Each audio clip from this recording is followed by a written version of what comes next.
Hey guys, it's day 11 of Bookmas. We've only got today and tomorrow left, which is kind of sad. I've been enjoying it. But I love today's topic. It is 11 villains villaining. And yes, I said that for the first take. I'm very proud of myself. I practiced. Alright, so the first one I want to talk about is Voldemort. Of course, just random grab from my shelf of Harry Potter. Voldemort is creepy, that whole no nose thing, just kind of weird. He is the best kind of villain because he's almost human, but he's not, but he was, but, just creepy, and you can't quite understand exactly what he's doing or why, but it's there. You can understand some of the reasons, I don't know. He's just the quintessential villain. So, this is pretty amazing. J.K. Rowling did a great job with him. Next one I've got is from Deep Blue by Jennifer Donnelly. This is book 1 in the Waterfire saga, and I've only read book 1, and I'm going to have to reread it before I read it. I have the first 2 books. I've only read the first one. But it's a well-written, middle grade, younger YA book. And in the first book, at least, they don't ever really name the villain. It's a monster. It's creepy. And there are so many different layers of villainy. Like, there's bad guys, there's guys fighting against the Mer Kingdom, and then all behind everything is this monster who's just kind of invading nightmares and trying to come out of his cage, and it's very creepy. And I love the cover. Isn't that a gorgeous cover? But anyway, it's great. The villain is very creepy. Very, very creepy. Right, then I've got Miss Peregrine's, of course. The bad guys in this one are basically the good guys, but they took a wrong turn, which is always just a little creepier, just a little more to your villain when they were the good guys and then they just made a different choice and the paths diverged that much. Oh. And then we've got Alice in Wonderland and Through the Looking Glass.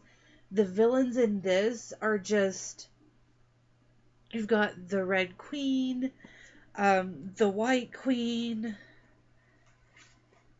the Cards, the Cheshire Cat, who you're never sure whether he's a villain or not, just everything. I love the way these are written. Next I have the Three Musketeers. This is my Alexander Dumas's illustrated classic. But I love Cardinal Richelieu. I love the way Tim Curry portrayed him in the movie from the early mid-90s-ish. Every time I read this book now, some of the lines show up in Tim Curry's voice, which is amazing. I love when they have that kind of effect between the books and the movies. And he's just one of those, he's supposed to be a good guy, and you believe he's a good guy, you think he's going to be a good guy, and then he's the evil behind everything. It's just craziness. And then pretty much any villain from the Sherlock Holmes, especially Moriarty. I love villains who are well versed, who are well educated, who understand things, and they become villains because there's something inside of them that says, okay, and if we turn it a little this way, what happens? They're the kids who experimented on the squirrel in the backyard when they were little just to see what would happen. That kind of thing. I love those kind of villains. Then, of course, pretty much any of the villains from any of Rick Riordan's books, the mythological beasts and baddies that are coming after people. I love those. And then we have The Ink and Bone by Rachel Kane, and I know none of you are surprised by this, but the Great Library series, guys, the villain in this isn't just one person. I mean, it's kind of one person because it's the guy in charge of everything, but it's this entity that's not really all bad. There are parts that are bad and parts that are good, but it's the reason why people are dying. It's the reason there are wars. This. Yes, just that. And then I've got Dragon on My Neck by, who is that beautiful person? Elizabeth Tyree. Now, I hate to keep bringing up my own books, but I really I reread this. I wrote this like 5 or 6 years ago, so I reread this recently, going through and doing another edit on it just because I feel like it could be a lot better. I've improved my writing style a lot since then. And one of the things that really stuck out to me is not just the main villain, but her minion, who's kind of a secondary villain character, the sorcerer. And I just love, he's snarky and sarcastic, and I had forgotten a lot of what I wrote for him, so I was reading it like an audience member instead of the author, and I just really enjoyed him. His name is Franmay, and I really, really enjoyed that. And yeah, he's actually I think one of my favorite villains that I've written or that I've read in a really long time for a middle grade YA novel that's not crazy gory and, written more for children. All right, my last two are going to be villains that are kind of encompass a lot of different books by different authors, different movies, etc. The first one is the East India Company. I love how they are portrayed. I mean, the people from the East India Company did some terrible things. They did. They did a lot of good things. It just depended, but the people in charge of it in history tended to be kind of swagtastic. They liked to swagger, they liked to steal, they liked to do whatever they wanted to do because they thought they could do it. My favorite portrayal of this is his name Bucket, maybe? I don't remember his name, but in the Pirates of the Caribbean, where they just kind of show up and he's this little short dude and he's just over everybody, and yeah, I love that.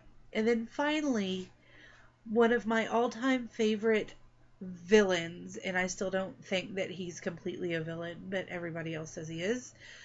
So I will argue that point later, but it's Loki. I love the way Tom Hiddleston portrays him in the Avengers and in Thor. I love the way he's written in the Marvel Comics. He kind of vacillates back and forth a lot like the Joker and Harley Quinn, who are also their number 12 kind of together, the Joker and Harley Quinn. Harleen Quinzel, who is Harley Quinn, she is one of my absolute all-time favorites. She is my female number one villain, followed closely by Poison Ivy. I just love them, and I'm not the biggest Batman fan, but I love the villains they have because all of the villains in Batman are educated.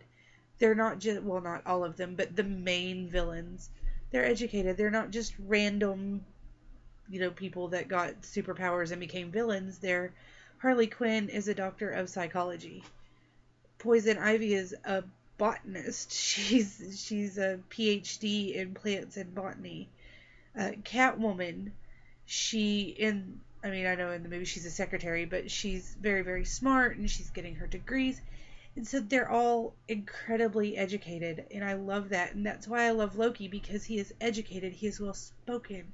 He's a little power hungry, but he's very smart and well spoken, and he likes a little chaos, and I could get behind that. Alright, that was day 11 of Bookmas, and I will get day 12 done for you guys tomorrow, and I hope everybody is having a great holiday season. I'll see you soon.